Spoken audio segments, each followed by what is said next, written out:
Broadcasting live from Youngville, North Carolina and Ontario, Canada, this is Got Mead Live, a weekly show where Vicky Rowe and AJ Airments bring you the mead news, meadery info, and mead-making discussions from all over, talking with mead makers, mead owners, industry mavens, and influencers.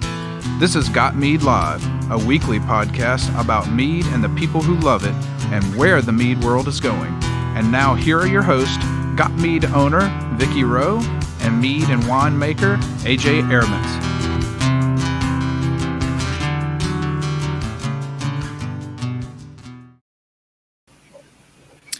From the den of the puppies of the apocalypse in northern Michigan, the bunny pen in Ottawa, Canada, and the palatial retirement estate now covered with ice in Minnesota, it's Got Mead Live. Welcome to the show. I want to say thanks to all the folks who renewed or signed up for Got Mead Patron membership over the last couple of weeks. This is how we pay for all the things they make us give them money for to keep the show on the road, so you are appreciated. For those of you who might be interested in becoming a supporting patron member, it's only $30 a year. And you get access to the patron boards in the Got Mead forum, our patron Facebook group. And there are some really good recipes in there if you like that kind of thing.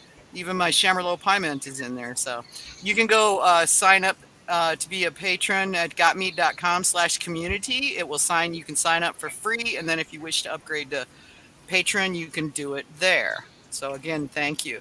Tonight we are talking with Ryan Kretchmer.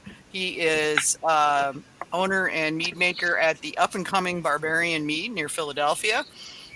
So if you want to catch us live, you can find us on YouTube, Twitch, X, and Facebook on the Got Mead page. And on Twitch, we are at twitch.tv/meadwench. On YouTube, we are at youtube.com/@gotmead. On X, we are x.com/realgotmead. Facebook and Instagram, it's /gotmead. So facebook.com/gotmead and instagram.com/gotmead. And we do have a Discord channel. Just check I forgot to put the link on here. So check the Facebook X or Instagram post, and the link is there to get you into our Discord group. And of course, if you want to catch us on social media, and I apologize for the barking because I'm a bachelor tonight, you can find us on facebook.com/gotmead for the main group or for the main page, and facebook.com/groups/gotmead for our main group. So, and feel free to tweet us during the show. I'm usually checking the feed, or you can catch us on the Discord if you got questions or anything like that. If you want to send us questions, comments, people you think we need to have on the show, criticisms, what have you, you can go to gotmead.com, put your mouse over, but do not click Got Mead Radio Show. Let it open the drop down, click the drop down, and that'll send an email to all three of us.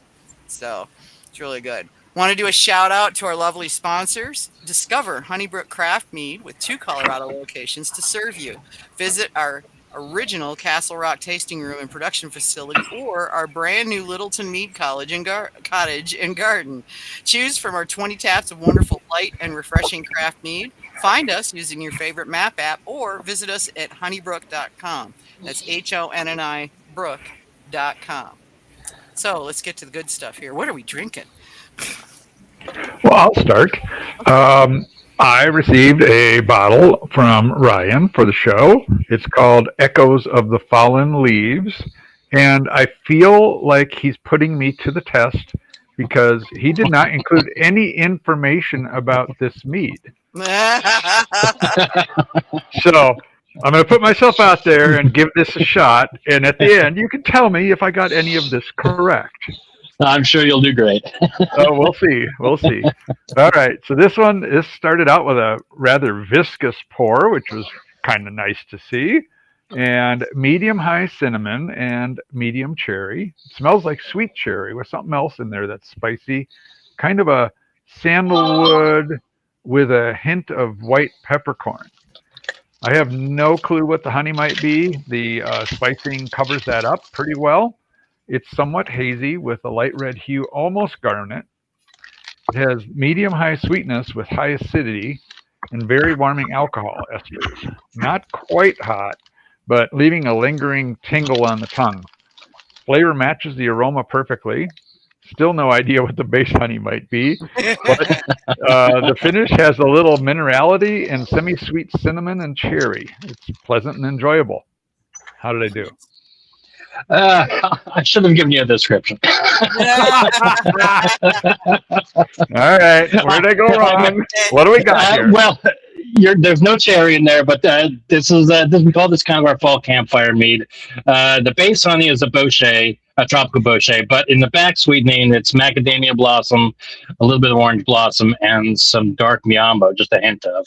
And the main flavor profiles they were shooting for is this one was really more like a fig heavy one, but the cinnamon for sure.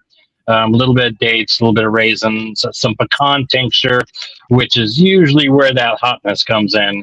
And again, that 15%, not surprised. It's a strong one for, sitting around the fireplace there. Mm-hmm.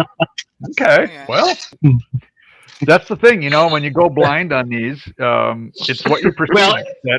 I meant to give you a label for it. That's actually one of the ones we're going to be pouring at the local festival, and the labels are coming in like another week and a half. So like I said, it was a scramble to get it out the door last minute, and I just threw it in a box and sent it your way. It's kind of fun, the little pieces of tape like my bottles had.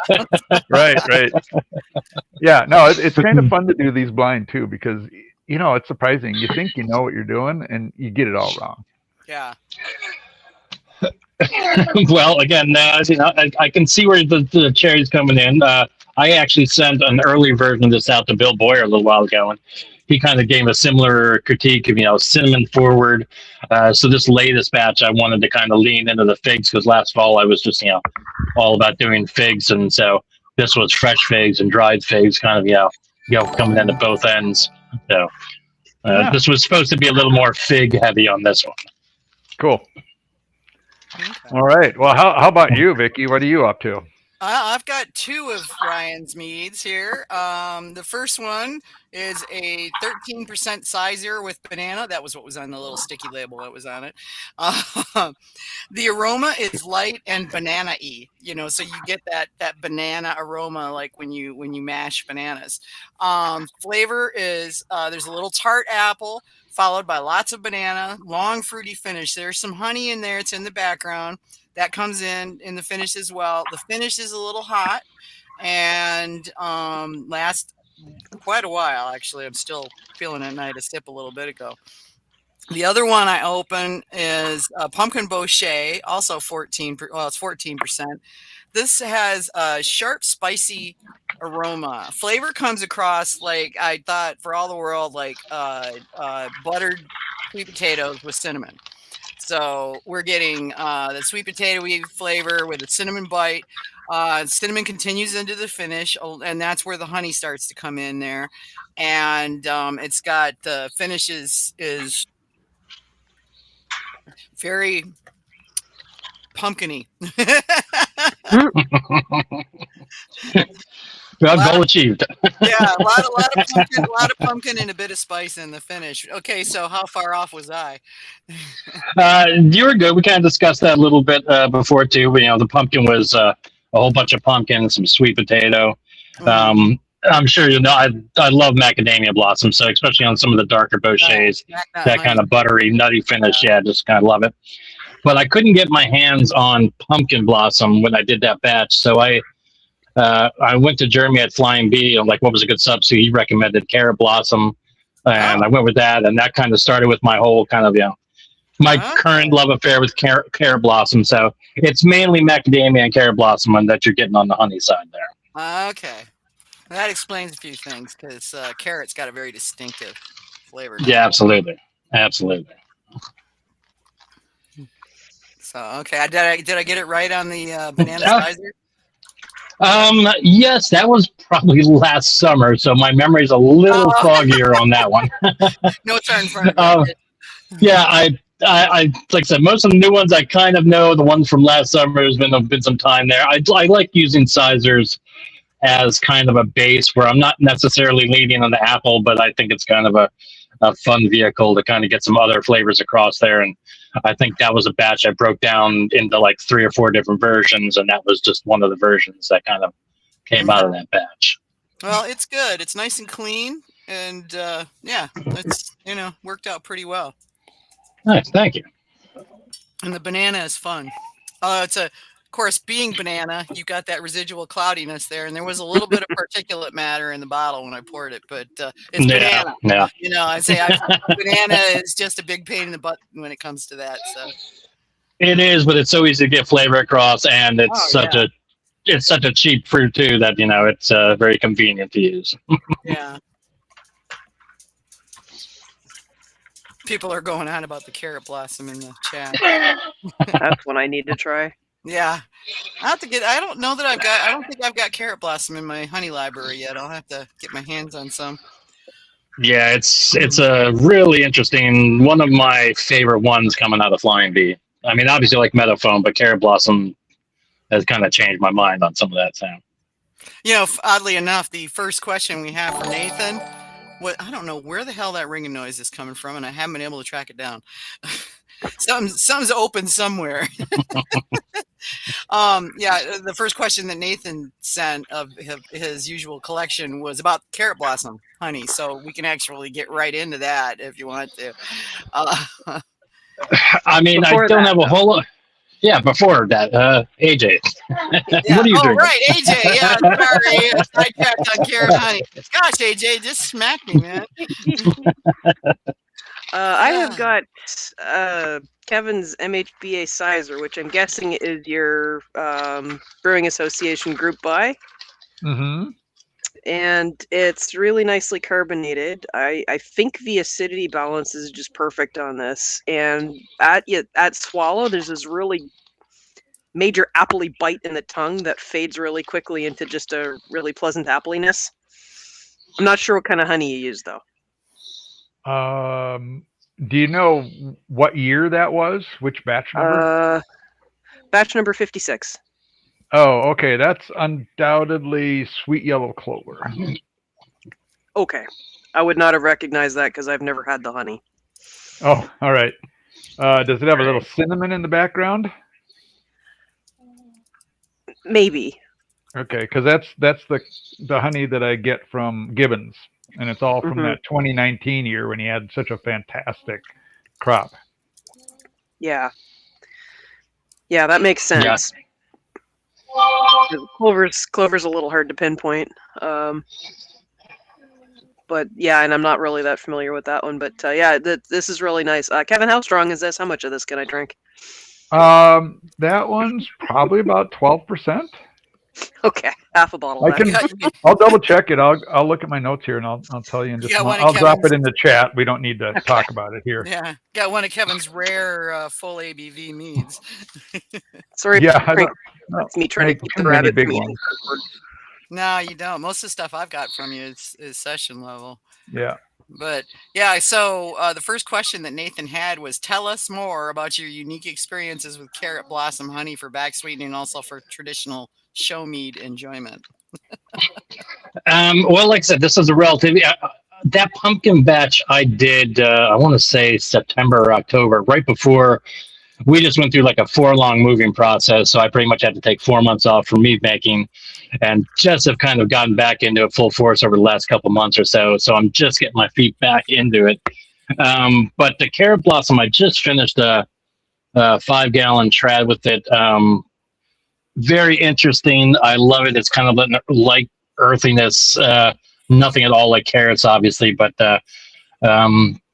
I don't have the vocabulary to describe it as well as Kevin, but I love many of those earthy kind of honeys like macadamia blossom, for example, is one of my favorites, but carrot blossom leans right into that. And actually, I often get inspired by other people's, creations, obviously. And Lost Cause had one out not too long ago. That was a carrot blossom and meadow blossom blend that they barrel aged. I forget the barrel off the top of my head, but as soon as I saw that, I'm like, oh, well, that lights went off in my head. I'm like, I got to give that a try. Knowing Billy, it was something weird. So. Oh, I'm sure. It's in my notes somewhere, I'm sure. But yeah, I'm like, I got to give that a try. So I have a couple of 5 or 6 gallon batches of both of those kind of sitting and aging right now. So hopefully at some point later this spring, I can play around with some oaking and maybe even get a barrel, even though my barrel project kind of got suspended by the house move and everything. But like I said, that and pumpkin blossom. I love those earthy notes that those darker honeys kind of provide. You know, because I love making bouchets, and that kind of just lends into the boucher style in my mind. Okay. That's really interesting. Uh, trying to type and talk at the same time. We've got somebody from Australia on the thing, and they're talking honeys, and it's like, yeah, you can't take anything into Australia. If you have an apple on your person, they'll like strip search you, you know. Well, I'm surprised we started the episode and I got hit already with a Nathan question. Yeah. I thought that was the end of the episode. Normally they don't come in this early, but we got right into carrot blossoms. So, But when you can segue, you might as well. Yeah, of course. And as far as Nathan questions go, it seemed pretty simple. So, yeah. For a Nathan question, yeah, don't You are worry. correct. They get bigger as we go forward, and we got a bunch from Brad this time too. So, oh, nice. Yeah. Yeah, I warned my wife. I'm like, I described Nathan's questions. I'm like, I'll be curious to see what kind of random, question from long in my past comes up or something like that. Yeah. Well, as I tell people, consider yourself lucky he doesn't submit them in Latin, because his mead names are in Latin, which is hilarious to watch people trying to pronounce them when he's winning awards, which he often does. I think he does that on purpose for that reason. Well, I'm pretty sure he does. Yeah, I'm sure Yeah. he's back there snickering when when somebody's mispronouncing the names of his meads. So when all did you get into mead making? I made my first batch in September of 24. So it wasn't that long ago. You are new. Oh exactly. I've told this story before to others, but it was kind of a random mistake. I woke up, maybe a little hungover on one Saturday morning, and I looked through my email, and I turned to my wife and I said, I apparently ordered a mead kit last night. So, honestly, drunken Amazoning is never a good idea. Yeah, exactly. So I'm like, all right. I joined the groups. I read through a few things, started it up, and like I said, I'm a guy who always needs some hobbies, and due to life circumstances, I hadn't had any hobbies in a few years, and I was just itching to get something started. So I threw together my first batch on that first week, and then 3 or 4 more batches the week after that, and like 5 or 6 more the week after that, and it just started snowballing at that point. I remember seeing your posts, and it was like, "Good Lord, what is this name?" So Ryan, are you making 1 gallon batches in most of those cases? Starting off, I did. I mean, obviously not knowing what you're doing, I bought a lot of those 1.5 gallon jars off Amazon, and was working batches off that, and moved into 2 and 5s and 6s, which eventually gave me the chance to kind of break that stuff down. I don't really do the 1 gallon batches anymore. I kind of lost count at this point, but I'm guessing I'm around 180 plus batches in at this point. And so I'm pretty confident when I put together a recipe that it's not going to be garbage. So I can jump into a 6, or I have a couple of 60-liter Speedle fermenters. So even if I'm sure of something on the repeats, those will jump into the big boys for that. So I'd say most of my batches go between the 6.5 gallon to the 10 to 15 gallon batches, and I have a couple of the 100-liter variable lid Speedles that I use mainly for conditioning. But if there's something that can't fit into that's 60-liter one, then they go in the variable lid. Mm-hmm. Well, that's a lot of space you have dedicated. So where is all of this stuff? Well, in the old house, it was scattered everywhere. Every bedroom, every closet. It was all over the place. In the new place, one of the bedrooms is kind of my dedicated mead room. I've got the long workbench that's like 12 feet long by 2 feet. That's kind of where most of the active fermentation and conditioning happen. And then once it's out of that, it gets moved downstairs into kind of what I call bulk aging. But part of the plan and design of this move was that obviously at some point we were looking to turn this beyond a hobby, and this place has a wonderful, like 1,300 square foot detached garage in the back of and right next to the house. It's already got water to it. It's got a bathroom to it.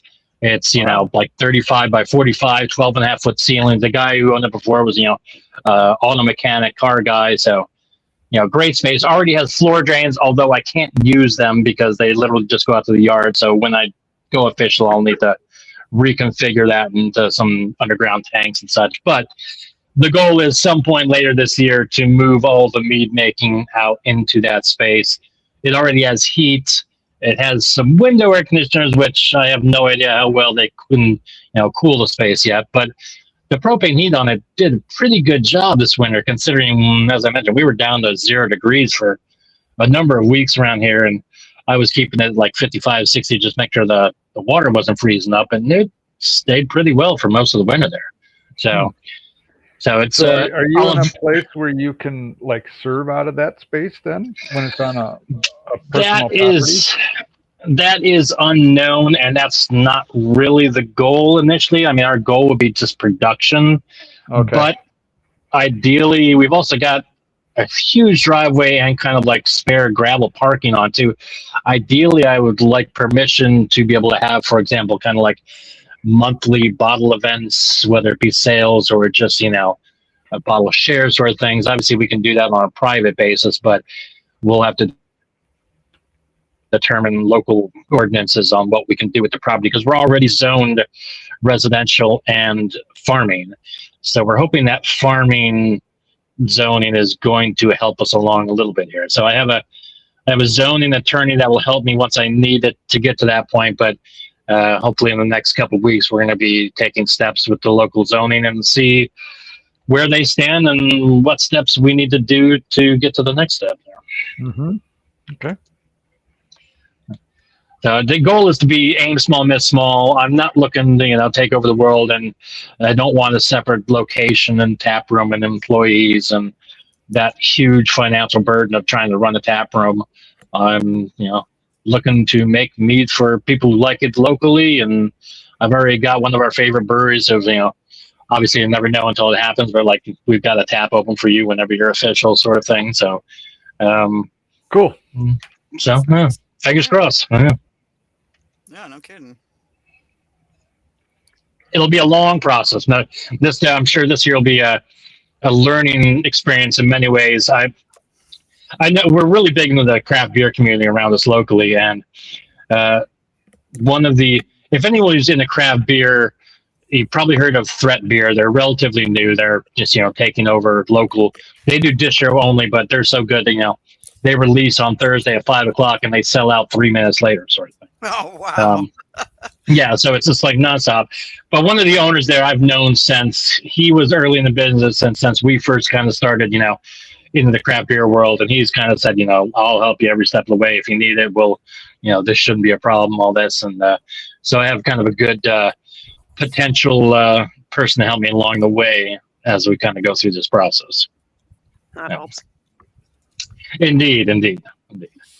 But nevertheless, even with that help, it's going to be I'm sure there'll be plenty of stumbles and things along the way that we'll learn. So everyone keeps asking me, well, when are you going to be official? I'm like, fingers crossed if everything goes right, maybe this fall or winter, but when does everything go right? Yeah, that's very true. So we'll see. Okay. So how long have you been living near Philly? You grew up in Chicago, right? Or near Chicago? I grew up outside Chicago, graduated high school, spent 1 year at the Air Force Academy out in Colorado Springs. Oh, okay. Yeah. Then moved back to Chicago, kind of messed around with some friends for a couple of years. My mother was getting remarried and moved out here to Pennsylvania with my sister following her. And after a few years of messing around and not doing anything as, a 19, 20-year-old kid partying too much, I'm like, all right, let's come out here, kind of start over, finish up school, get things kind of somewhat in order. And I think I moved out here in I want to say 96 probably. Oh, And I left in February, and I left Chicago, and it was, I'm sure you guys don't understand. It was like negative 30 wind chill. oh yeah. And I came going out, off the yeah, lake? Yeah. and I came out here, and it was 52 degrees. I'm like, all right, well, you sold me. So, yeah, I've been out here ever since. Love it out here. Obviously, have a beautiful wife now, and so we're settled and not good.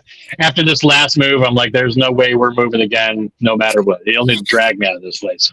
I hear you. Move 6 times, and after the 6th one, people are like, "You ever gonna move again?" I'm like, no, not unless somebody's got a gun to my head. No. Maybe not even then. You know? No, yeah, the one, as far as I'm concerned. Yeah, yeah. The last 4 months were the toughest months I could think of, and I will not go through that again. Oh God, yeah. We had to do we did our most recent move in stages because it was literally the only move we've ever done that didn't have a moving company involved, because all the other ones were company saying get to wherever, and the company would relocate us, so that meant that Vicky got to sit sit on a windowsill with a glass of mead and say, "Don't break that," to the moving guys. But this time it was me and a girlfriend packing up everything. And I would go down I was staying up here in Michigan because my dad was doing poorly and needed watching.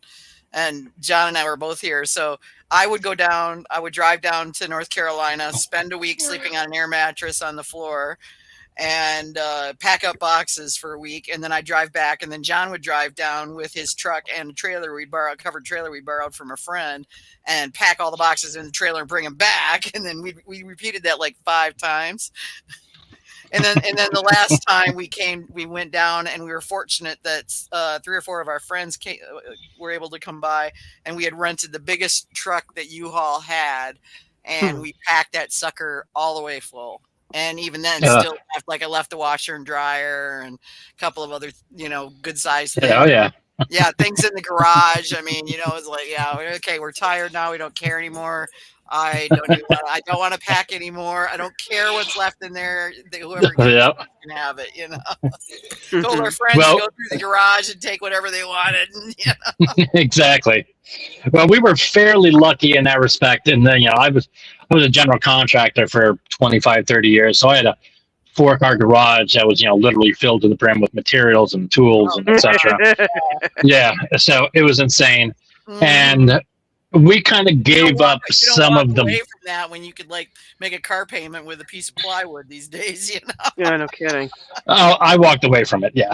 Oh, you did? Oh my God! Yeah. I admire your restraint, dude. I'm in the process of renovating this house, and it's like plywood's like gold. I understand, but after, we knew it was going to be a nightmare. We've been house hunting for like a year and a half, and so there was no really when you found one, it's like, all right, you got to move quick, as you got to close on it quickly. You got to be ready to move quick. We had multiple dogs trying to, clean up a house and show all this up. Our real estate agent wanted to buy the house from us because they're going to turn around and flip it. It's good bones, good neighborhood, but it needed a ton of renovations. Yeah. That's what and so our guy was going to do the same thing, and then he saw the house and he was like, "This is going to require more than I've got budgeted for a flip." So. Mm-hmm. Well, we knew we were giving up some sales price. We probably, I'm going to guess, sacrificed at least a good 20, 30 on the sales price for sure. Same. But you get out. But our stipulation, stipulation was we get to cherry pick what we want out and then just leave the rest. Mm-hmm. So we didn't need to clean the house, didn't need to do anything. No, yeah, exactly. We're place fresh was start. When we left. Yeah, it was filthy because we'd been in and out and carrying boxes and stuff, and yeah. Yep. They're gonna do any reno stuff. You don't need to clean because they're just gonna mess it all up. They're just gonna. That's what we figured. They're just gonna. The guys were coming in. They had to do the reno work, so they were just gonna mess it up anyway. So I didn't bother. Hey, I even left them I was surprised, and they left a lot like the concrete block raised garden bed that I built. It's so redneck looking. It did what I needed it to do. It had my hot plant and various stuff that I'd planted in there and everything, but they left it. I was really surprised. Hey, I even left them 15 gallons of mead underneath the floorboards. So under the floorboards? They found that, it's under the floorboards. Yes. We refer to it as the Thanksgiving Day mead tsunami event of 2025. So yeah. Transporting carboys out of the basement, I had like a rolling island. I was unpacking it wrong, and the whole island flipped over while still full of carboys. Oh, And no. yeah, yes, mead and carboy glass everywhere, running down the hallway, running down the stairs. Seeping Yeah, it through was the a floor, yeah. it was a fun Thanksgiving day. Yeah. Wow. At least I when I had my meat accident, it wasn't a holiday, thankfully. But we came home from going out to dinner to find that the 5 gallons of raspberry mead had eaten through the spigot seal, because it was a 5-gallon pail with a spigot at the bottom, and it ate through the spigot seal, and it looked like somebody had been murdered in my kitchen. You know, it was this pool of red, you know, and it soaked through the hardwood floors and into the foundation. And so I had a port wine stain on my foundation for the longest time. Yeah, we had hardwood floors, but we've had put cheap vinyl floors over the top of those hardwood floors. So as soon as they pull up those old cheap vinyl floors, boy, they're going to find some Hit the jackpot. interesting yeah, exactly. Yeah. Some sticky hardwood. I think ours. As I told my wife, we leave it as is. Yep. As is worth something, you know. I mean, when you want to exactly. Yeah, because we were like, okay, well, you know, we don't really have. We're working out of there, and you know, working out of the house up north, and let's just get done. So yeah, I sold mine to a house flipping company that they buy up houses, refurb them, and turn them around. And they literally, once they bought that house, they had it resold within 90 days. Oh, I'm sure. Yeah, because it would have been, you know, if they'd had a good team, they could have done the reno stuff in a week or two. You know, if they had somebody. Oh yeah, with a big enough crew. Right. Oh yeah, if you have a good sized crew and they actually show up, you know. Oh yeah. Well, that was part of our. You know, we got to live in the house for an extra couple months after closing, because part of the stipulation getting this place was for my wife, to make my wife happy. So I got the garage, but she needed a renovated kitchen and living room. So that was the first 2 months of me spending every night and weekend. Had to put my tool belt back on, and you know, do one last renovation here. So, well, that'll be me in another month. I've got to rip up the carpet in the living room and put down a new floor, and I may have to. In fact, I almost certainly have to rip up some of the subfloor and replace that.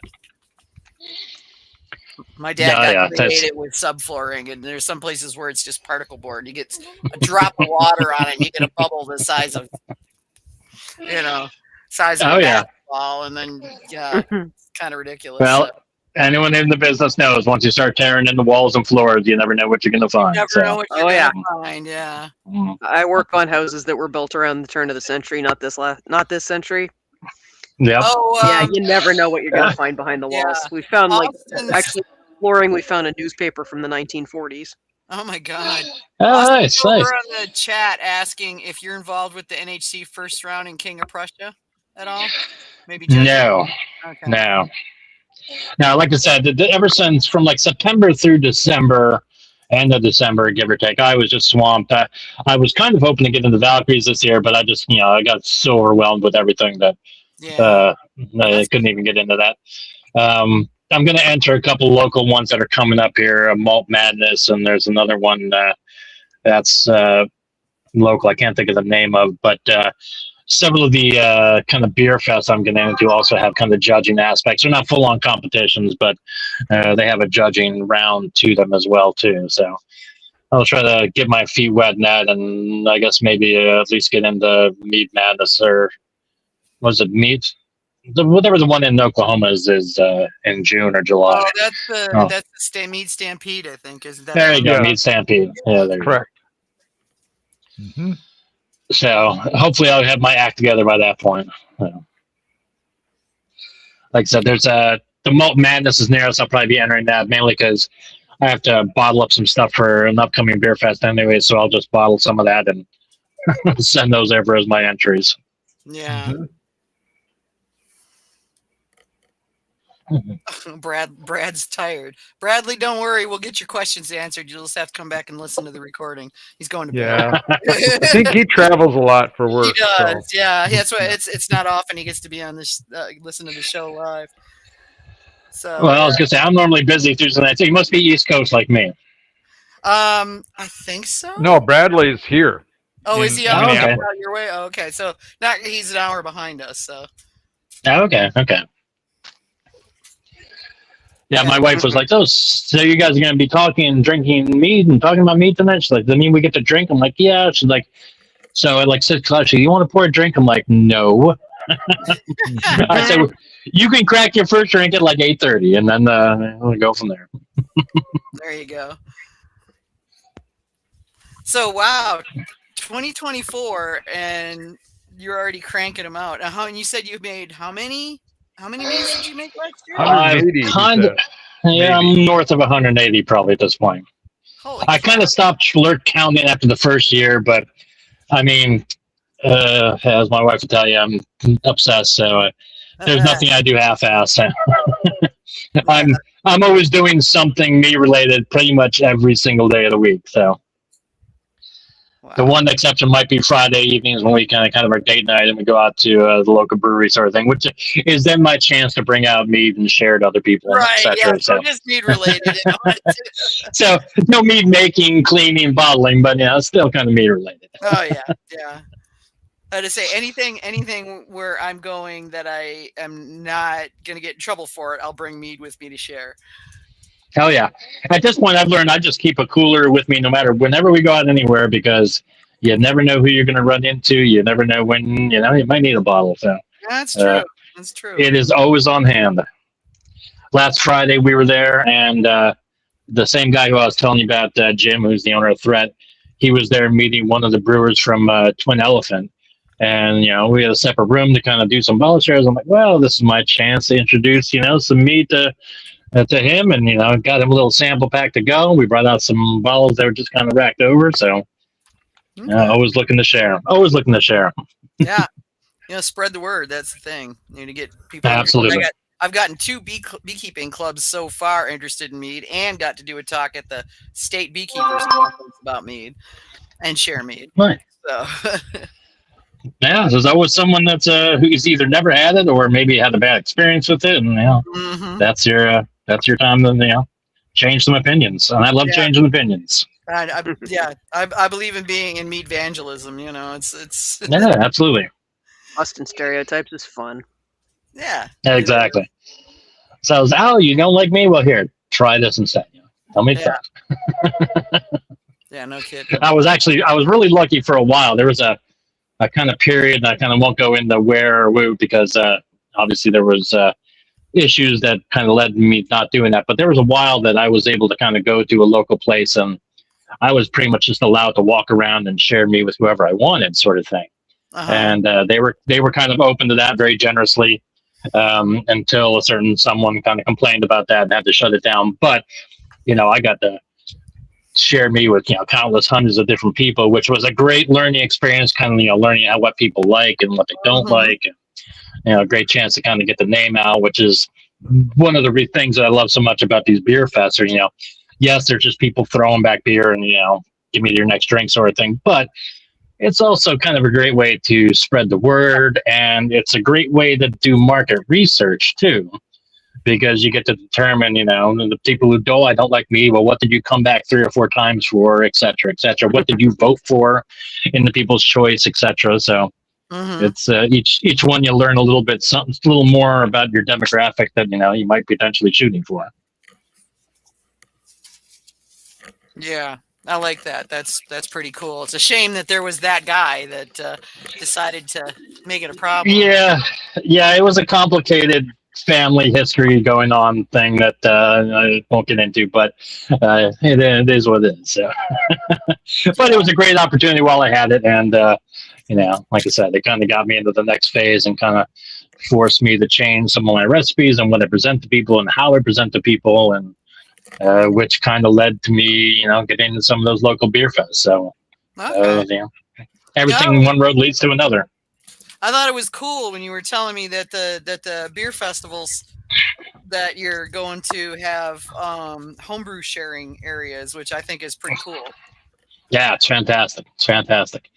The one I'm gearing up for one right now, which goes off on March 14th, called Buck's Beer Bash, and it's probably going to be the biggest one of the year. It'll be probably north of 1,500 attendees. I kind of got thrown in the loop like last minute. I applied to sign up for it, back in December or something like that. Hadn't heard anything, and then a few weeks ago, got an email saying someone dropped out. There's an open spot. Do you want in? I'm like, well, yeah, I'll get in on that. And so now it's been a mad scramble trying to get everything prepped for 2 weeks now, getting stickers and everything bottled. I'm trying to work on some carbonated sessions that will play well at Beer Fest. I told you, Vicky, I just got a jockey box, but I haven't assembled it yet. I need to work through all those details. And so, yeah, it'll be the next week or two, just going to be kind of a mad scramble for the finish line here and get ready for that one. So, But you'll have a lot of that stuff as a one-time thing, too. So the next time, you won't have to fits around with a jockey box, that kind of thing, Yeah, exactly. So hopefully I'll be jumping right in the deep end with it, and hopefully no major problems, knock on wood here. But I'll have 4 different carbonated sessions. I'll have like 3 regular bottle pours, and then I'll have probably 3 top of the hour kind of special VIP pours. So kind of hopefully hit the basis for a little bit for everyone. Try to find everyone's sweet spot there. Nice. Do they give you like a booth that you can be at, or is it just pouring from a long row of tables?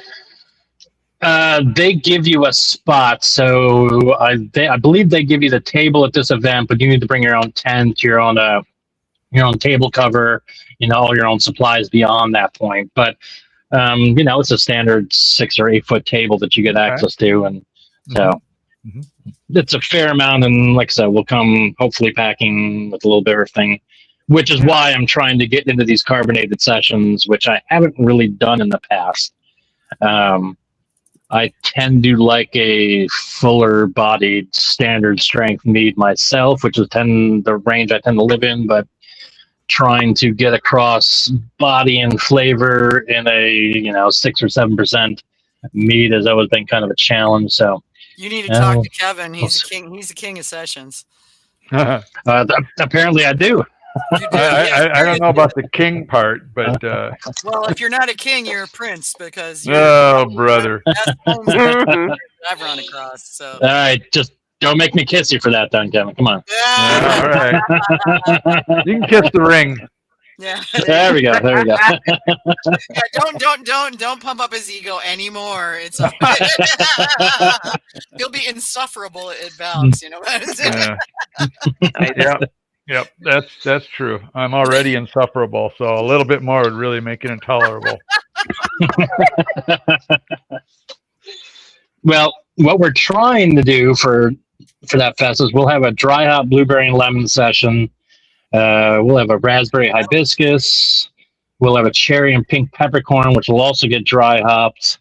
And then we have a golden sizer, and then kind of my backup one, which, if one of them is just not what I'm liking, I have a kind of pineapple mango habanero one that might be kind of an extra alternative in case one of them just don't turn out the way I like.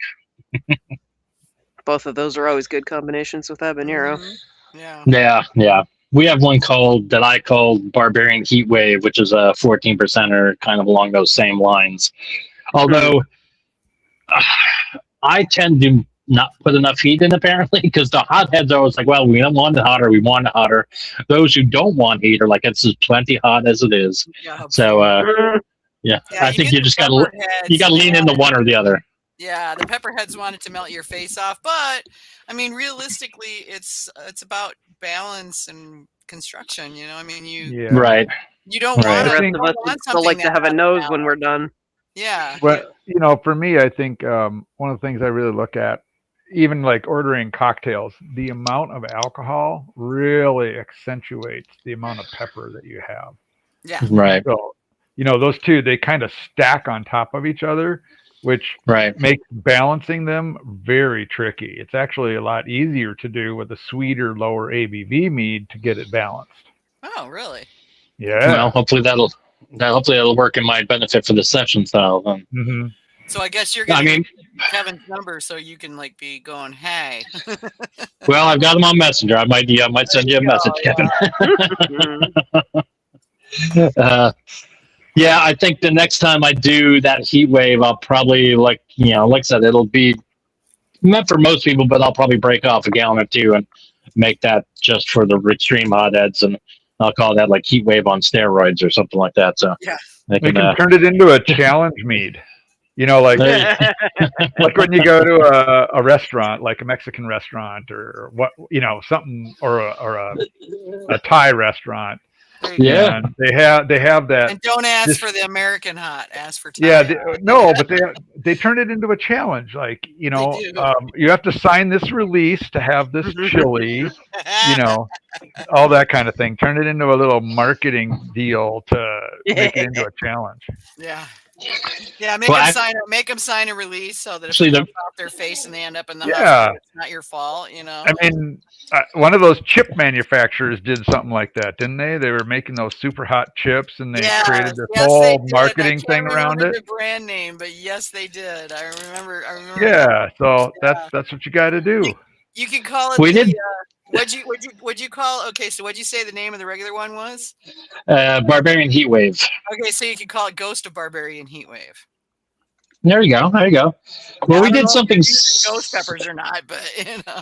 No, like I said, I'm not a hothead, so I mean, I like a little bit of spice in there, but I don't want to melt my face off, sort of thing. That's too much. I mean, typically when I'm doing peppers, there might be a hint of habanero, but like chipotle and ancho and some of that, yeah, that's really more the flavor profile I enjoy.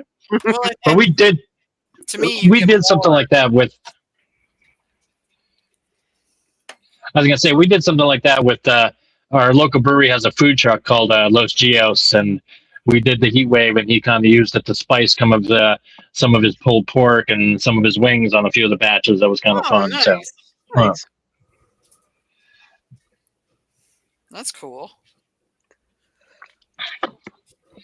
yes, those in southeastern Pennsylvania will know Hidden River. Yeah, that's our. It just happened to be conveniently located only 10 minutes from our new house, so that's a nice little bonus. Yeah, that's Yeah, the handy thing about living in a populated area is you have breweries and whatnot nearby. Oh yeah, and this is one of the top breweries in the state, so it's been our go-to since they opened, and they're fantastic. Yeah, I've only got, since I live out in the boonies, I've only got what, 1, 2, 3, within like 40 minutes, probably 6 or 8 breweries. That's still a decent count. No, that's not terrible. You know, I mean, there's 2 in the town that I live closest to, and then there's 3 or 4 in the next northern town that's of any size, and then 2 or 3 in the next town that's of any size southern from us. So That's not bad at all. Yeah. it's not terrible. We've got one meadery, but it's a good one, so not complaining. See, that's our downside. We don't have a lot of meaderies near us, at least not meadery tap rooms. I mean, none of them really set up on that side of the state. All the ones that I've seen in Pennsylvania are either in central or western Pennsylvania. There's very few that exactly. are on the side. Yeah, there was or one you're going down to Delaware or Jersey.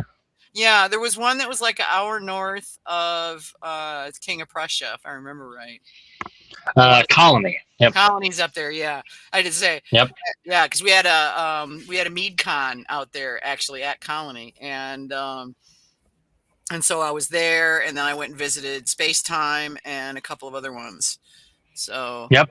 Well, I was there at and the time. Space Time like 4, and Space Time's under new ownership now. So. Yep, and they just opened a new branch south of their previous location, which is a little more in our area. Okay. At least it was more in our old area. So, real kind of small place, but it's within that hour range. So, if we're gonna get over there, hopefully at some point too. But I've been dying to get to Armageddon. I haven't got there yet. That's like a good hour and a half, hour 45 minutes away. I know Alchemy is south of us. Well, and don't forget, if I don't know how close is. Because Heritage is in Jersey. And they're in. It used to be Sergio's place, but and we had him on the show. Oh, you're talking about the guy who makes Tej. Yeah, Heritage is. Heritage, yeah. Yeah, Heritage Winery is, and I'm trying to remember the town. I think I remember looking up when you had him on. I think that's like North Jersey. I think. I think so. Which is just like south of New York, kind of. Yeah, he's not real far from New York. Yeah, and that's a big time hike for us. Yeah, okay. I couldn't remember. Now, I know you're in Philly, but it's been a long time since I've driven around that area. I lived in Pittsburgh for a couple of years, so I got my share Yeah, of time, But I mean, I know we had talked. We have a bunch of dogs too. Kind of, overnight travel is always, extreme yeah, challenge. we So, were talking about so that. it's It's like, yeah, unless you got somebody yeah, to come watch the mutts, never mind. You're not going anywhere. it's really tough. So it changes everything. It turns everything into day trips, and day trips, anything beyond an hour, hour and a half for a drinking day trip kind of becomes a little more challenging. So, Oh yeah, for sure.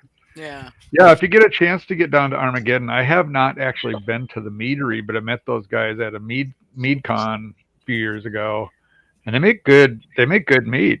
So yeah, I've had a couple bottles at a couple of shares, but everything they do looks fantastic, and that's one of our Philly trip weekends. We're gonna try to get over there.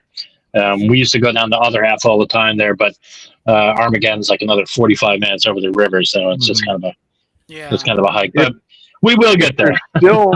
If they're still making it, they made a chocolate mead that it's the best chocolate mead I've ever had. Really? Oh, yeah, That's nice. It's hard to get a good chocolate meads. They're hard to come by. The only one they are. I've only had 2 chocolate meads that I really liked, and one Mike Fall made, and it was a chocolate cherry. Mm-hmm. And then the other one was Colorado. What's the name of the meadery? They're on the other side of the Front Range. The other side. What does that mean? Well, okay, we were on the front of the Front Range. So you were on the east side of the Front Range, okay? Yeah, on the east side of the Front Range. So this is on the west side of the Front Range. Meadery of the Rockies. That's it. And they had a chocolate cherry. They called it a honeymoon mead, and that was really good. I think I have a bottle of it laying around here somewhere, I think. Well, anyhow. Well, you'll have a chocolate strawberry in a day or two. Yeah. Oh yeah. Looking forward to that. I know what I'm going to be doing Friday night. I think I told you we were at one of the beer fests last year, and one of the judges came around. I was trying to give kind of sample stuff we were doing. And I brought out a previous chocolate strawberry, and he's like, "Oh, you can't, it's no one can do a chocolate strawberry. It's too hard and blah blah blah." I'm like, "Well, that's takes some work." I'm like, that sounds like a challenge. So I'm like, all right, we need to come up with a better chocolate strawberry. So hopefully this is our version. Okay. Well, I will let you know what I think of it. 'Cause those traditionally tend to be kind of difficult to get right. I mean, I've had a lot of chocolate meads, and most of them they're all right, but nothing to write home about. I mean, it's. Yeah, I've only made one, and it was all right. Yeah, that's same. It's like I've never really tackled a chocolate mead because all the ones I'd had up until the point that I had, the 2 that I had were just all right. Some of them are definitely not all right. They should never have been put in bottles. I've got a chocolate espresso boucher that's kind of conditioning right now that will hopefully kind of finish out in the next week or so, hopefully. So fingers crossed on that. Oh, so Carlos at Texas Longhouse Mead says he's always interested to hear what other meaderies are doing. Are you using a specific yeast, or do you select a specific yeast for a specific mead?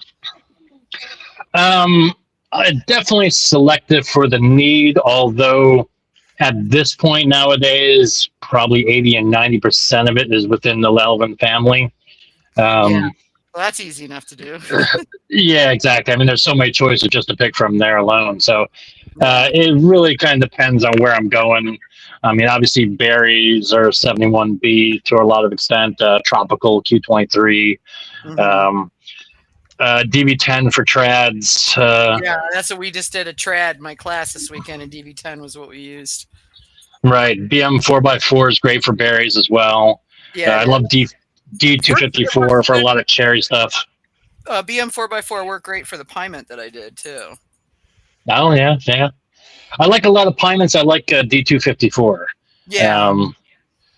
It's kind of a fun one. I think anything high grav, Uberfirm 43, even though in my experience it kind of has a shorter lag time, kind of a dragged out lag time, but it always chews through whatever you're trying to give it in the end.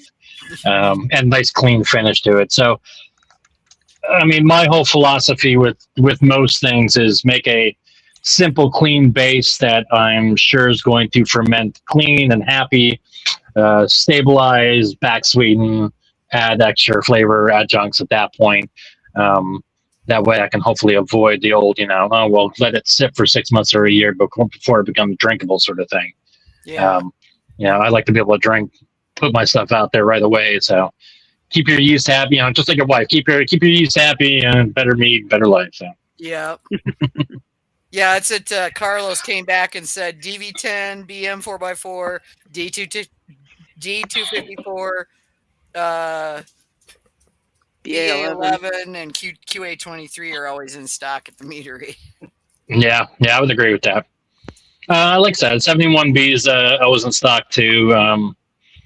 K1V is kind of when I'm not sure what, and I just want to throw something in to kind of choose through anything. Yeah, not K1V, especially 1118, and I was telling my students, I'm like, it's not a bad yeast to have around, because if your fermentation stalls, this thing, you could start a fermentation on a rock with 1118. So it'll ferment anything. But in the stock for fermentation, I'd probably lean towards Uberfirm 43 at this point. Yeah. I couldn't give you why. I just Uberfirm just kind of is always nice to have on hand. Yeah, well, and 1118 is kind of rough. Yes.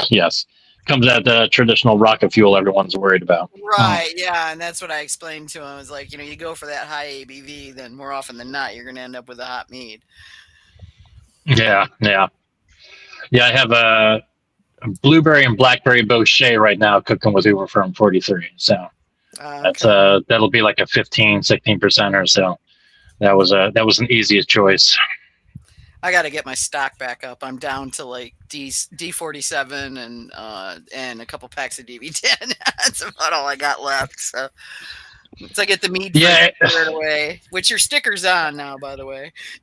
Oh, nice.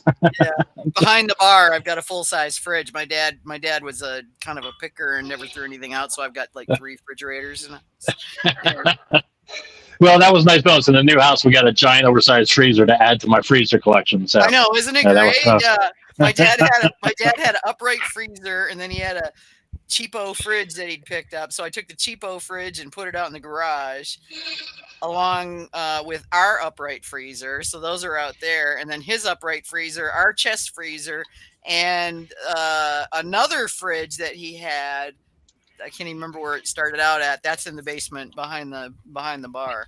So yeah, I think there might be an extra pizza in one of the freezers. Otherwise, it's all filled with fruit. Oh yeah, I know. I got the one up here in the garage is stuffed full of mead. My husband keeps going, "Can you please take the mead down to your mead fridge so that we can use this fridge for like non-mead things? That would be great, thank you." Non-mead things. No. Come on, that was about mead things. Yeah. Come on, I have more mead than'll fit. Just stay around here.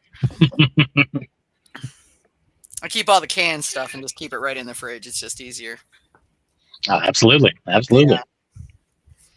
But that's so you're thinking fallish and stuff. So in the meantime, while you're waiting for licensing and dealing with officials and whatnot like that, you're just continuing to just crank out meads. Yeah, I mean the goal probably obviously there's gonna be 1,000 steps in the process of doing this.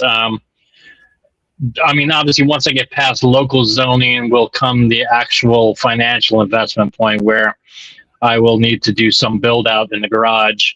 That's when I'll be dealing with state regulations. So I'll need to figure out exactly what the state's going to require and how much I need to invest from that end. So there'll be a build out section in the garage. And until then, it's make as much meat as I can and try to refine recipes that I already have that are favorites and that hopefully I can get better. And, if you're not trying new stuff all the time, you're kind of standing still too. So, keep trying to experiment with, new stuff, new flavors. PA will let you do it out of your garage? Yes, as long as it's not attached to your house. And again, with the zoning aspect of it being a farming zoning in the area, that kind of gives us a leg up as well too. Okay. So you get a little bit more flexibility there than you would. Right. Yeah. It's not just a residential neighborhood, in which case I would need all sorts of zoning exceptions and all that stuff. So that again will hopefully lend to it. But as with anyone to meet state licensing, you're going to have certain requirements. Like I said, I'll need a separate holding tank because we're on a septic field for everything that I put into that'll need to be pumped out. So I'll need to run new floor drains. I'll need to obviously clean the garage because it's been an auto mechanic garage, so it's dirty and repainted. And I'll need to build out a insulated what I'll essentially call like a storage barrel room that I can keep year round at specific temperatures and humidity, and various stuff like that. If I am allowed to have people over, I'll need to kind of renovate that bathroom and kind of have like a little seating community table area that'll kind of work into that. So there'll be a bunch of stuff like that involved, and at least from my understanding, once you check all those boxes, it's more or less waiting around for that federal stamp to say, okay, you've checked everything off. Now you can go make mead officially. But until then, like I said, make as much as I can, get into as many events as I can, spread the word, get feedback, experiments. That's the goals this year. That's good. I like that you're getting a lot of hands-on feedback, because you'd be surprised how many people just dive in and don't get feedback outside like their close circle, What, you mean my 3 friends that love my mead isn't good enough?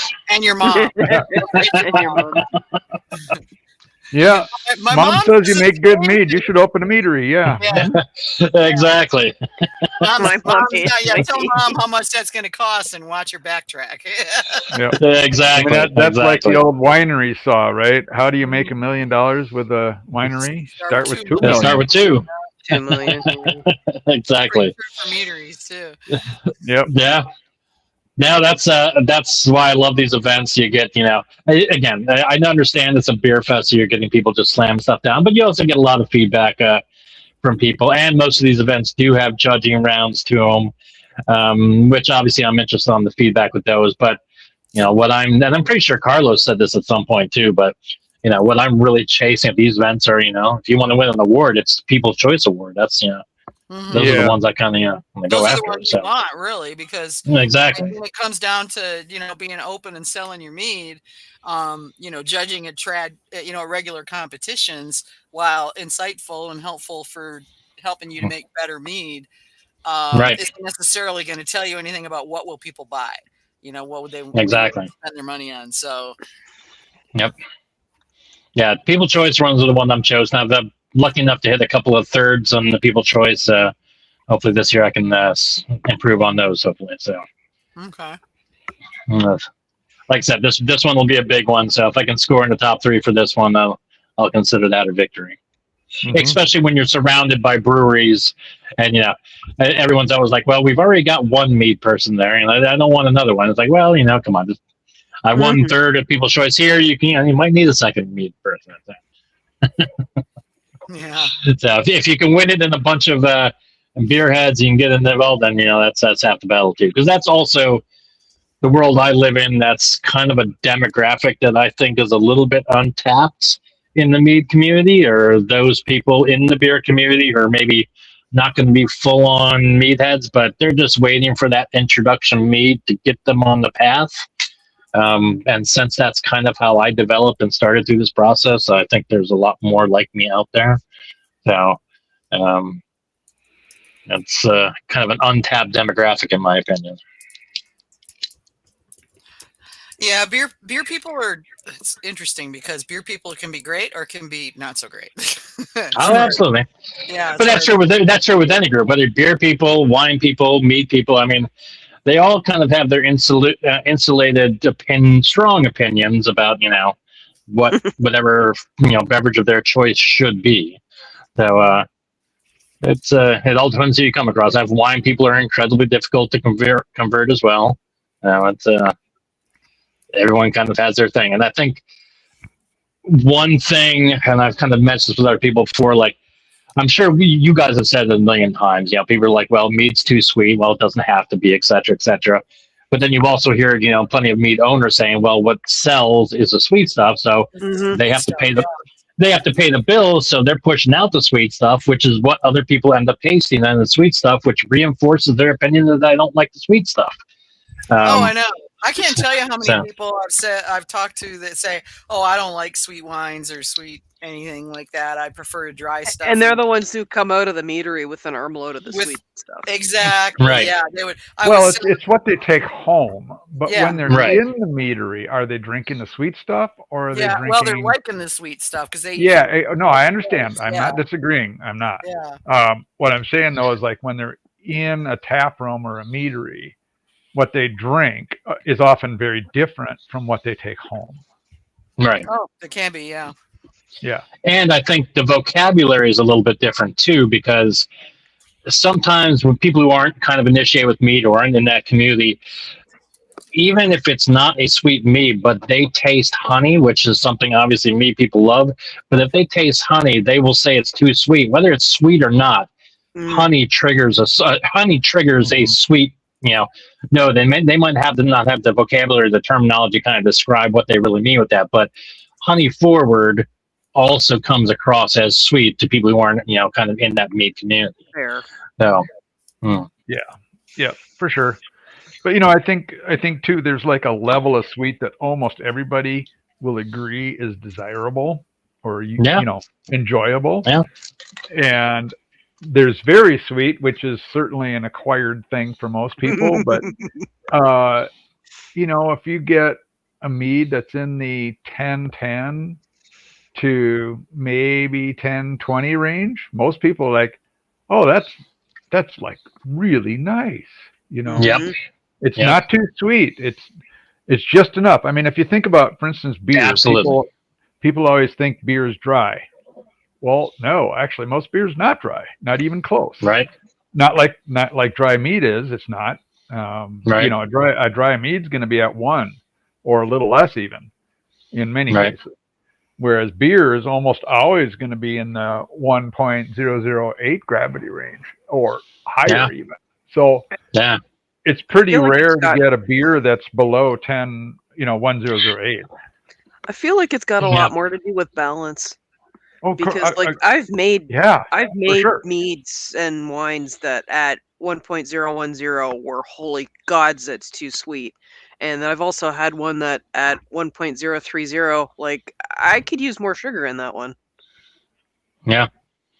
I think my sweet spot tends to land in the 1020 to 1030 range. And once I get in that 1030 range, that's where I'm really looking for more acid adjustments to kind of dial back some of that perception a little bit. And I've had people, like I said, who I've given them, for example, a dry trad that's, or dry-ish, 10-10, 10-15.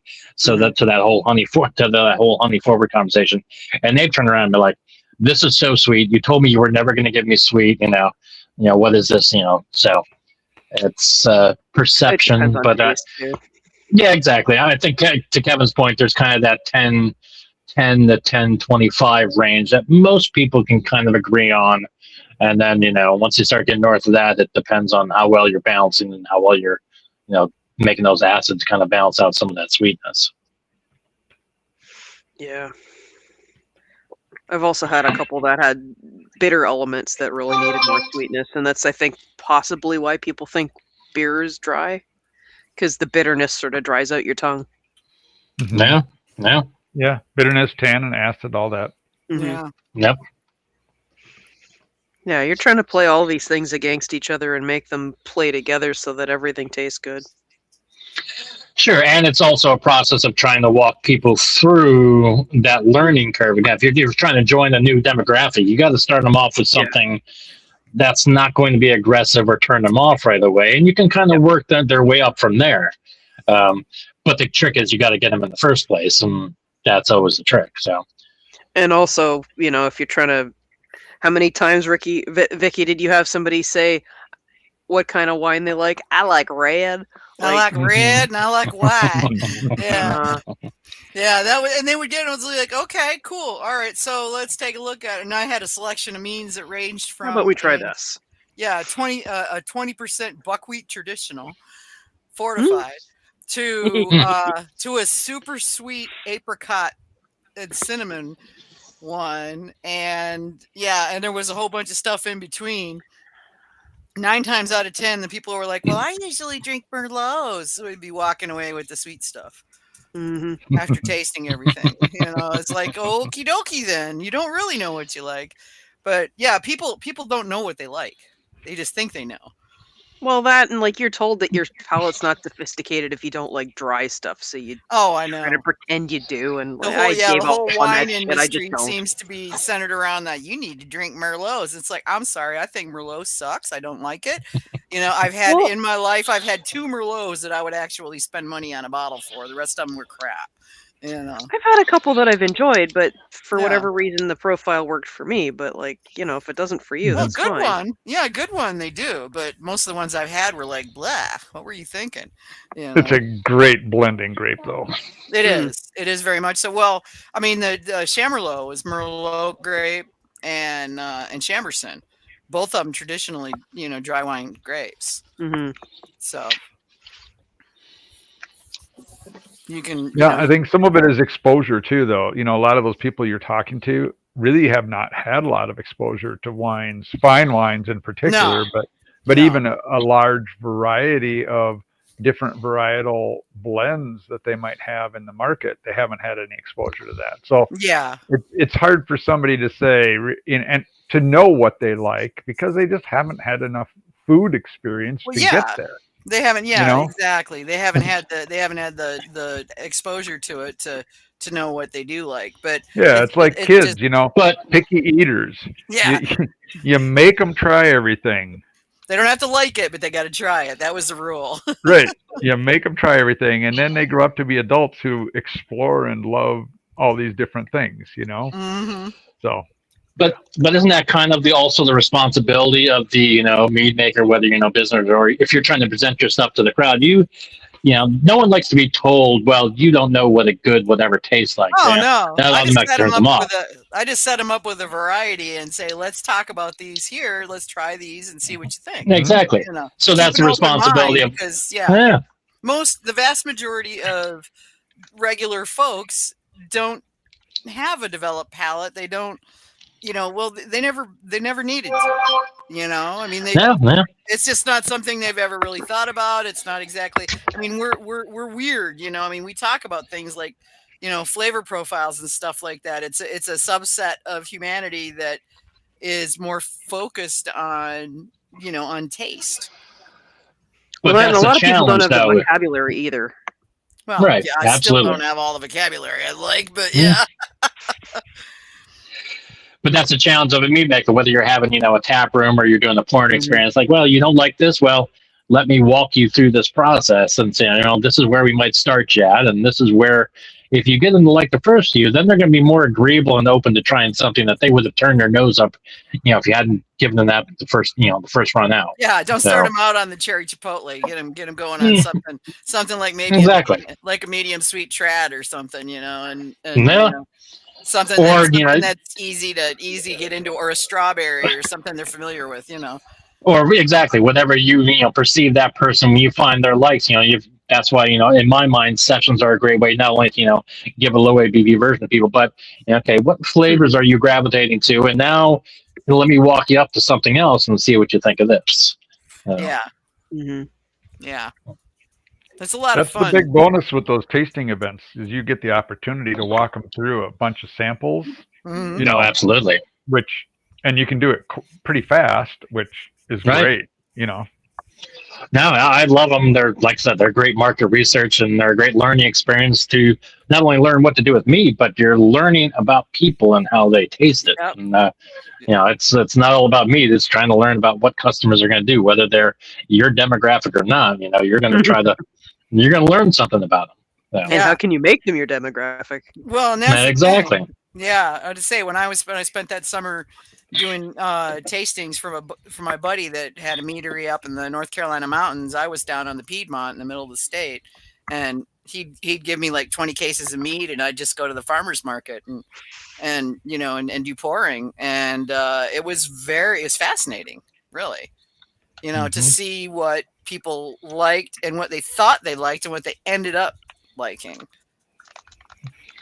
being And able it's to usually open up very their, different. very different, yeah, and being able to open their mind to these different, things was always really cool. I always enjoyed that because they go away with something that never would have occurred to them to buy otherwise. Yeah. And that's fun as hell for us too, as mead makers, watching someone, transition and change. Like, oh well, Oh yeah, yeah. You now get they're a somebody fan, that swears up and down that they'd never drink anything with, more residual sugar than a Merlot, and they walk away with a sweet apricot, and it's like, well, Absolutely. you enjoy that, and you know what? That's I'm really glad that you found that. Exactly. So yeah, We have a charity event that's run by a couple of the brew clubs here in town, and a couple of years ago I was pouring at that, and I brought a whole bunch of mead, and there was there's a whole bunch of people who acted like this, but there was one guy in particular. He came back to the booth, I think, 4 or 5 times. I was pouring a lingonberry mead, which is kind of one of my signature things, and he kept asking me to buy bottles. Well, no, this is all homebrew stuff, right? We're just pouring for a charity that we don't sell. Yeah. So he was so persistent though that I had one bottle left at the end of the deal, and I'm like, here, just take it. yeah, 'cause you can't sell it. Yeah. I do the same thing. Well, I bottle up, 750 milliliters for, special pouring, but I'll bottle up a handful of 375s just because you might meet the right person who's that persistent, who really likes you or whatever, and be like, well, take one home. Yeah, So, you never know. exactly. It's good to keep, Yes, and of course that's why everyone thinks about getting a business too. Of course, because after you hear 100 people like, well, where can I buy some? And like, no, because while I might have considered, hey, that's not really fair. But also, if you're even remotely considering going legit, you don't want to take any chances. You're right. Yeah, No, you don't want to be the first person that actually catches up with. Exactly. Like, no. Let's just not risk that. 9 times out of 10, they're just not paying attention. But it'd be like just your luck to be that guy. It's a low likelihood, but you don't want to endanger your business. Yeah, exactly. Your chances of getting TTB'd are never zero. So. Right. Exactly. They're low. Now, have I had a few people buy a draft from me here and there? Yeah, possibly. I used to. People would be like, I want some of that, and it's like, fine, you buy the honey, I'll make the mead, and I'll split the batch with you. I have been known occasionally to rent people bottles. Mm-hmm. Yeah. Nope. Well, I remember one of the audiobooks I listened to was Sam Calagione, starting up a business from Dogfish Head. That's a good book. And yeah, it's great. And one of the things that always stands out in that is just listen, if you want to start a business, be prepared to give away a lot of free stuff. Period. Yeah. Like you cannot get away from that. No. And to go back to that guy who I know who owns Threat, we were talking at one of the bottle shares recently. And it's like, yeah. He's like, I'm pretty sure I gave away in the neighborhood of $12,000 to $14,000 worth of beer during the lead up to starting. I was like, well, I said, I get that because I can't even. It's in the thousands of what I've given away at this point too. So, because like all of us, there's no way I could drink everything I make. Well, yeah, right. Especially as much as you're making. I mean, if you're into I started in 2018, I guess, and I just hit my 200th 5-gallon batch. You're almost there after 2 years. Yeah. Well, like I said, I'm a little obsessive. People think I'm nuts because that's a lot, but yeah, there are nuttier people than me, I guess. We're all over the place. We're all over the place. Yeah, there's always somebody. Bella, get out of the hallway. Sorry, dog. Well, I like to remember. I think of it in like construction terms. It's just time on the tools. You get out there and build as much stuff as you can, or in the mead world, get out there and make as much mead as you can. So. Yeah, absolutely. Well, we've still got some more Kevin and Brad questions here. Or Kevin, I think you mean Nathan, right? I did mean Nathan, yes. Okay. Sorry about that. That's all right.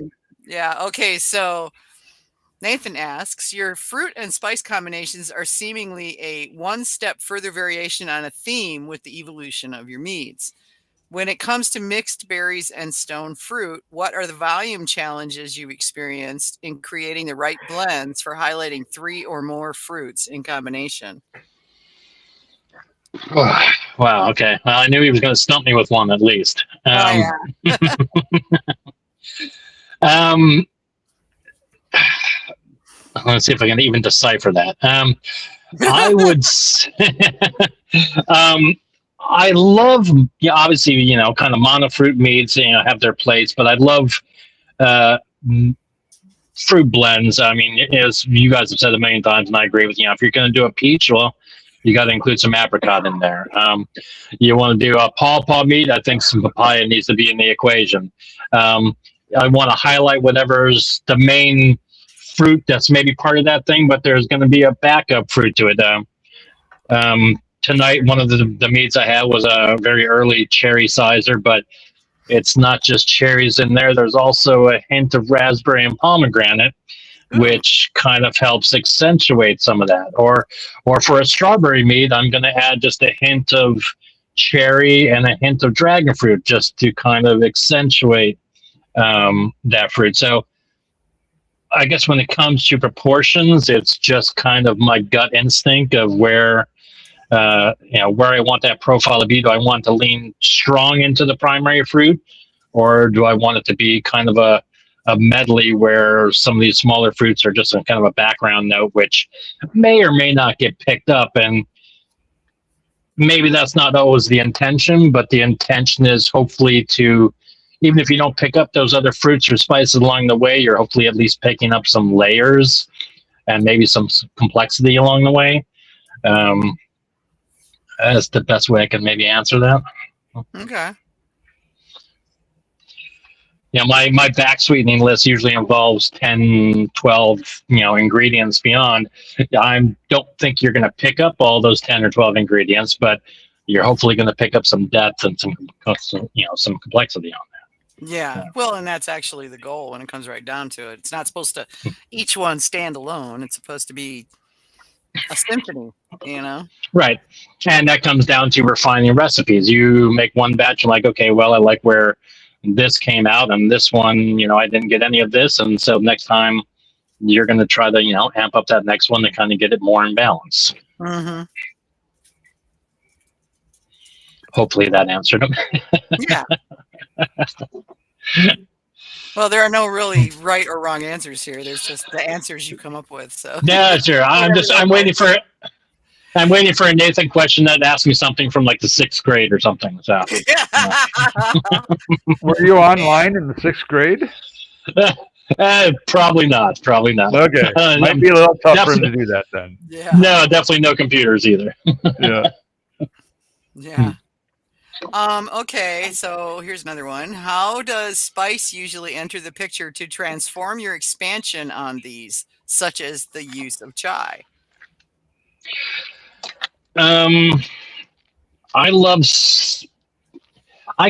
Just like fruit flavors, spices I get my kind of flavor of the month, so to speak, where I kind of discover a new spice and then I try to explore it with different recipes along the way. I mean, recently, after Talkington's kind of fermentation post about peppercorns, I've been really loving kind of playing around with peppercorns as spices there. I've always loved cinnamons. Chai is great. My wife loves chai, so throwing in some chai spices, even chai tea with some of them is definitely in there. And again, it's just one more kind of background note that will hopefully add a layer. I don't want any one thing to overtake another, but as you guys have said a million times, it's about trying to find the balance that you like amongst all those ingredients. Mm-hmm.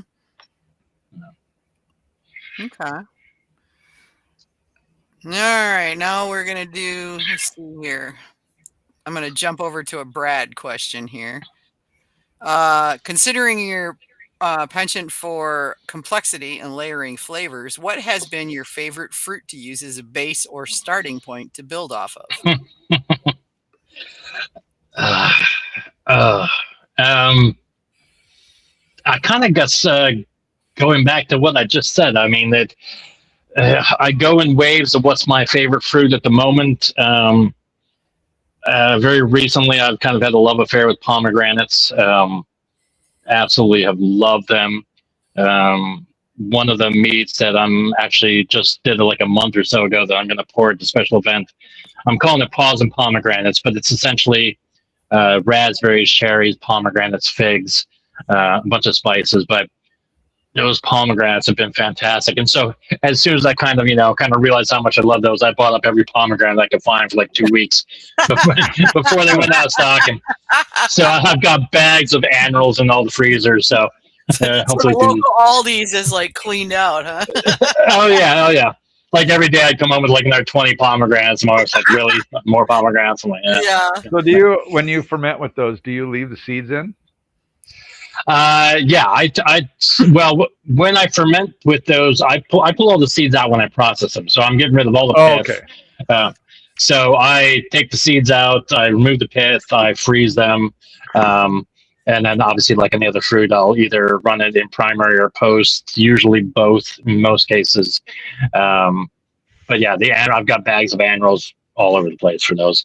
But one of my favorite, like I mentioned earlier, one of my favorite bases is like a good sizer. I think whether you intend to get all that apple flavor across or not, I think sizers make kind of a great vehicle to get other flavors across.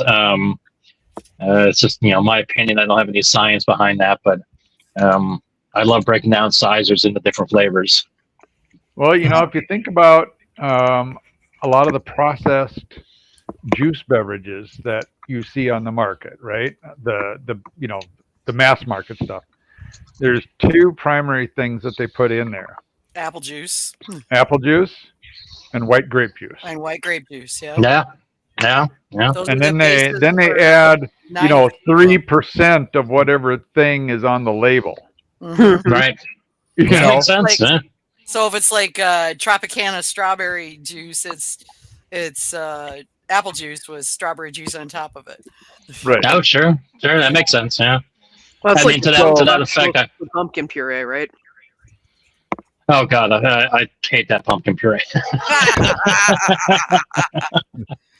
Well, the stuff that comes in cans isn't even pumpkin; it's squash. Yeah, it's horrible. Yeah. No, I mean it's what? good. Yeah. I like it, but it's not pumpkin. Well, for me, no. Yeah. That was probably one of the only things I ever dumped, before even primary was done. I'm just like, this is garbage. I'm not even going to continue with this. But that goes to your point when you think of like juices. Like I love a good pie mince, it's good grape juice. Grape juices are really fun to play with. My homebrew club gets them. Yeah, my homebrew club gets big shipments in twice a year, spring and fall. So there's just they're just placing orders now for the spring batch. A lot of Chilean grape juices are coming out, and I'm already planning. Yeah, I'm already planning 4 or 5 different batches at least coming out of there. So I love a good pie mince are always hard. It's hard to go wrong with a good pie mince. It is. Yeah, I've had some really amazing ones. There's one that was it Crafted? Yeah, Crafted made it. And it was they wouldn't let him put mead on the label or something, so he called it Just Another Pie Man or something like that. I can't remember, but they were TTB gave him fits about the labeling, so he was just like, fine. But it was so good. I bought, and this was years ago, I think I've only got like a bottle or 2 of it left. I bought like half a case because it was just so amazing. And at some point, I'm going to get down there for a visit there in Ohio. But in fact, they're over on your side of Ohio. They're in northeastern Ohio. Right, which is still like a 6-hour drive. Yeah, right. Yeah. Well, really, probably longer than that because it took me 8 hours, I think, to drive across Pennsylvania from Pittsburgh. Yeah, Pennsylvania's no joke. No joke. Yeah, it's a wide state. People don't realize just how wide. Yeah, it's like Texas. We drove across like that tiny little panhandle of Texas and before. And I'm like, I'll get across there in like an hour. Like 4 hours later, I'm like, what the hell? Oh God, no! We did that. We came in from New Mexico because we were doing around the country, and we entered the state on the west side, about halfway down, and we ended up overnighting in I can't even remember the name of the town. It was near the western border, and then drove as far as we could, and then it took us 3 days to get out of Texas. Oh, I'm sure. Yeah. I'm sure. No. You have no idea how big it is until you have to drive across it. It's stupidly huge. Yeah. I made the Chicago to Philly trip multiple times early in my early years, and it's like a 14-hour endeavor. Oh yeah. Well, I'm driving to Valks next month, and that's 10 hours. No, yeah, that's no joke. Yeah, no joke. It's just I mean, pretty much that. It's a whole lot longer. Pretty much beyond that length of a drive, I tend to start thinking about the possibility of flying. Yeah. But well, flying has its own issues too, but it does. Yeah, I don't like flying, so I will avoid it if I can. But beats you up when you're driving, and you have to dedicate that time too. So absolutely. And the length of time that you've got to get where you're going and be where you're going, and then get back from where you're going, then you got to look at that. But okay. All right, so what else has Nathan got? Well, okay. We're starting to stray away from meat a little bit here.